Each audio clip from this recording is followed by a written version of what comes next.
Liver हमारा जो है बॉडी का सबसे बड़ा ऑर्गन है। तो लीवर जब खराब होता है तो बहुत समय तक हमें पता नहीं लगता कि हमारे लीवर में दिक्कत है। जो हम खाते पीते हैं, हमारा फैट जो है वो डिटॉक्स नहीं हो पाता, वो हमारे लीवर के अंदर की दीवारों पे भरना शुरू होता है। हमें नहीं पता लगता कि हमारे लीवर में कोई दिक्कत आई हुई है। हम तो रिपोर्ट्स के आधार पर, रिपोर्ट देखने के बाद में अपनी पंचगव्य थेरेपी से इलाज करते हैं। गौमूत्र में तो है ही कैंसर को हराने की क्षमता। तो इलाज के दौरान किस तरीके के साइड इफ़ेक्ट्स किसी को भी देखने के लिए मिल सकते हैं? आयुर्वेद में कोई साइड इफ़ेक्ट नहीं। इलाज के दौरान कोई भी चीज़ हमें प्योर नहीं मिल रही है, बल्कि सांस लेने को हवा भी प्योर नहीं है, पीने को पानी भी प्योर नहीं है जिनसे जीवन चलता है। तो हमें सबसे पहला काम तो अपनी जीवन शैली में बदलाव करने की आवश्यकता है। नमस्कार, नेशनल खबर देख रहे हैं आप और मैं प्रज्ञा झा। आज के इस खास प्रोग्राम में लिवर कैंसर के बारे में बात करने वाले हैं। एक ऐसा कैंसर जो सबसे ज़्यादा फैलने वाले कैंसर्स में से एक माना जाता है।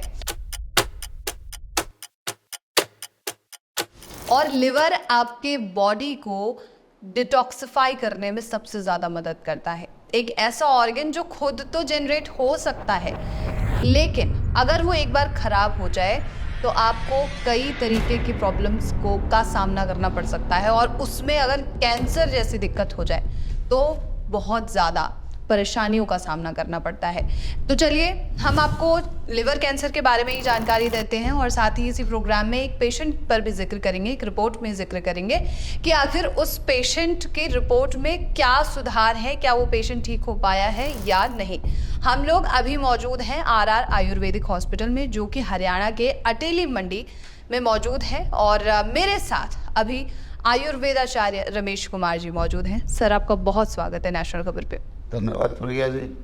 सर, लिवर कैंसर के बारे में आपसे बहुत चर्चा हो चुकी है और जो दर्शक नए हैं वो पुरानी जो वीडियोस हैं, प्रोग्राम्स हैं, वो देख सकते हैं। लेकिन आज का सबसे पहला मेरा सवाल होगा कि अलग अलग स्टेजेस होते हैं लिवर में, कैंसर में, और तो कैसे पता चलेगा, लक्षण क्या क्या होते हैं? एक एक स्टेज के लक्षण आप मुझे समझा सकते हैं?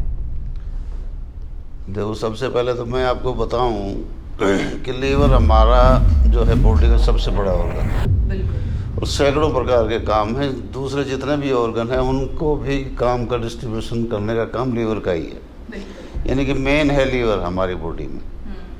तो लीवर जब खराब होता है तो बहुत समय तक हमें पता नहीं लगता कि हमारे लीवर में दिक्कत है। लीवर से भी कैंसर बनता है। लीवर में कैंसर बनता है, कोई भी जो कोशिका है लीवर लोब पे इंक्रीज होने लगी और वो कैंसर बन गया, कैंसर का रूप ले लेता है। लेकिन उससे पहले क्या होता है, अमूमन जो हम खाते पीते हैं, हमारा फैट जो है वो डिटॉक्स नहीं हो पाता, वो हमारे लीवर के अंदर की दीवारों पे भरना शुरू होता है और उसका हमें कई सालों तक एहसास नहीं होता। हम खाते पीते रहते हैं, डाइजेस्ट होता रहता है, हमें नहीं पता लगता कि हमारे लीवर में कोई दिक्कत आई हुई है।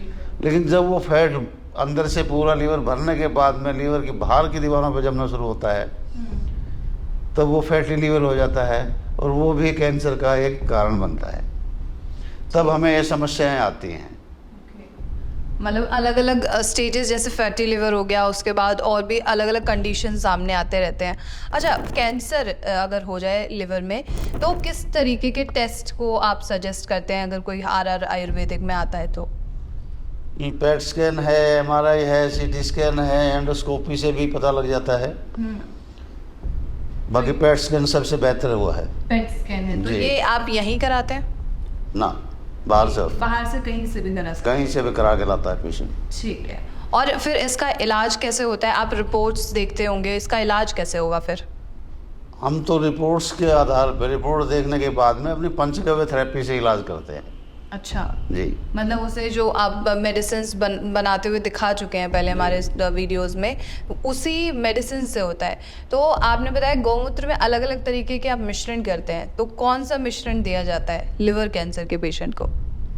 लीवर कैंसर के पेशेंट का हो या कोई और आम कैंसर हो जी, सबके लिए गौमूत्र में तैयार 5 प्रकार के अर्क होते हैं। अलग अलग औषधियाँ होती हैं जिनमें सब सारे नाम नहीं बता सकता। जी जी, कोई अगर बताने भी है डिटेल में तो फिर कभी पूरा वीडियो बनाना इस बारे में, और पहले बता भी रखे हैं मैंने।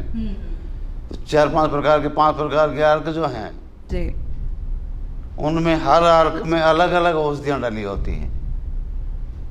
गौमूत्र में तो है ही कैंसर को हराने की क्षमता, उसका अर्क हमने तैयार किया है, प्लस उसमें औषधियाँ है, वो हमारी इम्यूनिटी के लिए, हमारे ब्लड को पतला करने के लिए, हमारी सिस्ट को ख़त्म करने के लिए अलग अलग प्रकार की औषधियाँ हैं, जिनका पहले भी मैं बहुत बार जिक्र कर चुका हूँ। अच्छा जी। तो इलाज के दौरान किस तरीके के साइड इफ़ेक्ट्स किसी को भी देखने के लिए मिल सकते हैं? आयुर्वेद में कोई साइड इफेक्ट नहीं है इलाज के दौरान। कोई भी साइड इफेक्ट नहीं जी, है और बेनिफिट ही बेनिफिट है। बेनिफिट्स हैं। तो कैसे काम करता है जो आप मेडिसिन देते हैं, वो कितने दिनों के होते हैं, कैसे काम करता है? 1 महीने की दवा एक बार प्रोवाइड करवाते हैं, अच्छा। और उसका ज़्यादा से ज़्यादा 10 या 15 ml की डोज एक टाइम लेनी पड़ती है।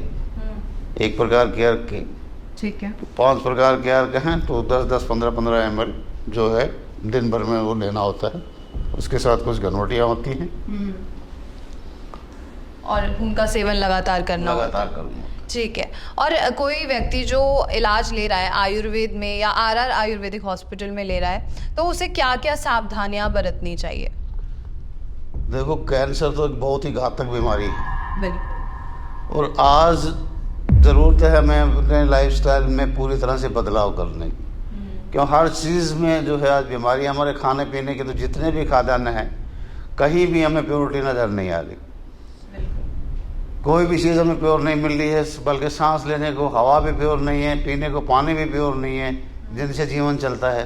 तो हमें सबसे पहला काम तो अपनी जीवन शैली में बदलाव करने की आवश्यकता है। जी। तो किस तरीके के बदलाव होंगे वो? जैसे डाइट के बारे में भी कुछ पेशेंट ने सवाल भेजे हुए हैं कि लिवर कैंसर से ग्रसित होने के बाद मैंने इलाज लिया है, लेकिन मुझे डाइट में क्या क्या चेंजेस करने चाहिए? नशे वाली चीज़ें छोड़ देनी चाहिए आदमी को, बाहर से बने हुए खाने को छोड़ देना चाहिए, चाय, कॉफ़ी, कोल्ड ड्रिंक, इनका सेवन कम से कम ना करे आदमी।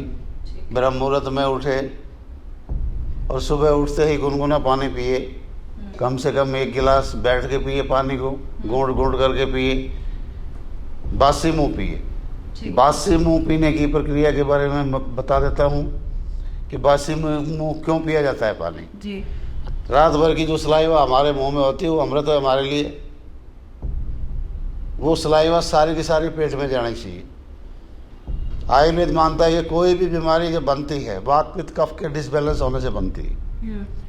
वात पित्त कफ का जब संतुलन बिगड़ जाएगा, तब हमें कोई भी बीमारी लग सकती है। वात पित्त कफ का संतुलन बिगड़ने का मतलब हमारे अच्छे सेल्स का कमज़ोर पड़ना। अच्छे सेल्स जब कमज़ोर पड़ेंगे तो हर बीमारी की सेल हर आदमी में है। कोई भी बीमारी की सेल उनके आसपास है, वो हमारे अच्छे सेल्स को ख़त्म कर देंगी, वही बीमारी हमें लग जाएगी। तो ये जो सलाइवा है रात भर की, ये हमारे वात पित्त कफ को बैलेंस रखती है, और एसिड वगैरह जो बनता है उसको भी न्यूट्रल करती है। इसलिए सुबह उठते ही गुनगुना पानी बैठ के घूंट घूंट करके बासी मुँह पीना चाहिए उठते ही। वॉशरूम जाना है तो जाएं, टॉयलेट के लिए बाद में जाएं। सबसे पहला काम आदमी को ये करना चाहिए, किसी को भी, चाहे वो स्वस्थ है चाहे वो बीमार है, और किसी भी बीमारी से ग्रस्त है, जरूरी नहीं कैंसर ही, किसी भी बीमारी से ग्रस्त है, अपनी दिनचर्या में आदमी को बदलाव करना पड़ेगा। आज नहीं तो मजबूरी में 4 साल बाद करना ही करना है। ठीक है। और एक पेशेंट का सवाल था मेरा सर, उसके बाद हम रिपोर्ट्स पे भी चर्चा करते हैं। पेशेंट का पूछना है कि इलाज लेने के बाद कैंसर फिर अगर वापस आता है तो क्या किया जाए? आयुर्वेद में तो ऐसा कोई वो नहीं है कि एक बार इलाज कंप्लीट लेने के बाद दोबारा पनप जाता है। जब दोबारा पनपता है तो वो पेशेंट की अपनी लापरवाही होती है। पेशेंट की लापरवाही से या तो वो इलाज को बीच में छोड़ देता है, या जो पहले अपने पुराने ढर्रे पे लौट आता है पेशेंट की, समझता है कि मैं ठीक हो गया। कंप्लीट इलाज करने के बाद में उसके कैंसर के पनपने की गुंजाइश बहुत कम है, रेयर है। ओके। तो मतलब अगर आयुर्वेद में ये चीज़ इलाज ली जाए तो 0 चांसेस हैं कि वापस आपका कैंसर आएगा। बिल्कुल सर। अच्छा, अब रिपोर्ट्स के बारे में चर्चा करते हैं। सर, आप बता रहे थे कि आपके पास एक लिवर कैंसर के पेशेंट आए थे, उनके बारे में कुछ जानकारी दीजिए। ये छत्तीसगढ़ से पेशेंट है, संतोष देवी है। अच्छा। इनको लीवर कैंसर तो इनको 2 साल पुराना है। 2 साल? जी। मेरे पास ये आए थे फरवरी में, फरवरी 2024। फरवरी, मार्च, अप्रैल, मई, यानी 4 महीने उन्होंने दवा खाई है। मैं 3 महीने के बाद गया था, लगभग 3 महीना ही खाई है दवा उन्होंने। 3 महीने में ये 8 फरवरी की रिपोर्ट लेके आए वो, और अभी की जो रिपोर्ट लेके आए 14/5 की, अच्छा। वो ये है लीवर की। इसमें आप ये देखिए। बिल्कुल बिल्कुल सर। तो यहाँ पर ALT AST 336 286 इस तरीके से आ रहा है, और जैसे आप रिपोर्ट सामने देख भी सकते हैं सर। इनका पीलिया बढ़ा हुआ था, ज्वाइंटिस, और ये OTPT 336.8 286.1 जो घट के अभी 45.12 PT और 34.27 OT, जी 2.69 ये जॉइंटिस ब्लू रिबन। अच्छा। काफ़ी कुछ सुधार हुआ है इनमें, यानी कि बहुत कुछ 3 महीने के दौरान में बहुत ज़्यादा सुधार हुआ है। इनकी आप मुझे रिपोर्ट दिखा रहे हैं, ये रिपोर्ट जो है 4 महीने पहले की है, और 2 साल से वो इलाज ले रही थी, फिर भी उनकी ये स्थिति थी, और 4 महीने आपके पास इलाज लेने के बाद उनके रिपोर्ट सामने लोग देख पा रहे हैं। क्या इलाज किया इसके बारे में आप मुझे बता सकते हैं? 4 महीना कंप्लीट नहीं हुआ, चौथे महीने की दवा अभी वो लेके गई है मेरे से। 3 महीने की दवा कंप्लीट खाई है उन्होंने। तो क्या इलाज तो क्या किया? मैंने उनको यही जो मैं अपनी दवाइयाँ औषधियाँ तैयार करता हूँ पंचगव्य थेरेपी से। इससे पहले मैं बता दूं कि मैं कोई भी चीज़ बाहर से परचेज नहीं करता, खुद से तैयार करता हूं। मैं किसी की मदद भी नहीं लेता। जितनी प्रकार की भी घरमटियाँ या अर्क तैयार करना होता है मैं स्वयं करता हूं, और इन्हीं पे भरोसा है मुझे कि मैं दवाओं से कोई कंप्रोमाइज़ नहीं करता। बिल्कुल। तो इनको मैंने वही 5 प्रकार के अर्क, 4 प्रकार की घरमटियाँ, 2-3 प्रकार की और औषधियाँ लगातार 3 महीने खाई हैं इन्होंने। काफ़ी कुछ, यानी कि बहुत कुछ इनमें सुधार है, और आगे 2-3 महीने दवा खाएंगे इनको कैंसर ख़त्म हो जाएगा। और अभी आपने बोला कि फिर दोबारा कभी पनपने के चांसेस ही ख़त्म हो जाते हैं? पनपने के कोई चांस नहीं होते। पेशेंट, मैंने पहले भी बताया कि अगर पनपता है तो वो उसकी खुद की लापरवाही पेशेंट। बिल्कुल। अच्छा सर, एक चीज़ ये है कि पेशेंट जो है ना आयुर्वेद को एक स्लो प्रोसेस मानता है, सबसे पहली बात। और दूसरी बात ये होती है कि इलाज लेने के दौरान उन्हें बहुत सारी चीज़ें बताई जाती हैं कि आप ये दवा ले लीजिए, ये कीमो करा लीजिए, या कहीं और आप इलाज लीजिए, आयुर्वेद में इसका कोई इलाज नहीं है। तो इस तरीके जो पेशेंट आपके पास आई हैं, ये भी ऐसा कुछ सवाल कर रही थी आपसे? ऐसा कुछ नहीं है, ये तो हार थक के आई थी। ये हर जगह से इलाज करा गई, और उसके बाद यहाँ आए थे। किसी ने बताया, जानकार ने, जो पहले पेशेंट क्योर हुआ है RR हॉस्पिटल से, उसने बताया कि वहाँ जाओ, वहाँ आपको ट्रीटमेंट मिलेगा। तब वो उससे पूछ पाछ के यहाँ पहुँचे थे मेरे पास। ठीक है। तो आप ऐसे पेशेंट के लिए क्या कहेंगे जो इस तरीके से भटकने का काम करते हैं, भटक जाते हैं तुरंत में? मैं तो ये कहता हूँ कि करक्यूमिन जिस केमिकल में है, यानी कि कैंसर को हराने की क्षमता जिस औषधि में है, वो सिर्फ आयुर्वेद ही है। आयुर्वेद ही करक्यूमिन, आयुर्वेद से ही जो है हम कैंसर को हरा सकते हैं। और मैं दावा नहीं करता कि सारे पेशेंट मेरे ठीक होते हैं, क्योर होते हैं, ऐसा दावा मैं नहीं करता। ठीक है। लेकिन मोस्टली पेशेंट क्योर होते हैं। मैं किसी पैथी की बुराई भी नहीं करता। मैं किसी को ये सुझाव भी नहीं देता कि आप कीमोथेरेपी कराएं, आप रेडिएशन कराएं, क्योंकि यहाँ तो पहले ही कीमोथेरेपी और रेडिएशन करा के पेशेंट आते हैं। सबसे बाद में आते हैं लास्ट में, जब डॉक्टर ये कहते हैं कि ले जाओ, सेवा करो, या 3rd और 4th स्टेज की कैंसर। और वो भी अपने लाइफस्टाइल में, दिनचर्या में बदलाव करके, थोड़े से परहेज करके, और ठीक ठाक चल रहा है। ठीक है। तो जैसे आपने करक्यूमिन की बात की, इस पर मैं आपसे जो है अगले प्रोग्राम में ज़रूर चर्चा करूँगी। Thank you so much sir. और रिपोर्ट आप लगातार स्क्रीन पे देख रहे हैं। Thank you so much sir. धन्यवाद। तो ये थी पूरी रिपोर्ट, और आपने जैसे देखा होगा कि रिपोर्ट जो है स्क्रीन पर लगातार दिखाई जा रही थी। और आपके मन में कोई भी सवाल है लिवर कैंसर को लेकर, तो आप प्लीज़ उसे पूछ सकते हैं। और आयुर्वेद में इसका क्या इलाज है, इसको लेकर अगर आपके मन में कोई सवाल है वो ज़रूर पूछिए, जिससे कि आयुर्वेदाचार्य रमेश जी से हम इसके बारे में जानकारी ले सकें और आप तक उस जानकारी को पहुंचा सकें। और ऐसे तमाम खबरों के लिए आप नेशनल खबर के साथ बने रहिए।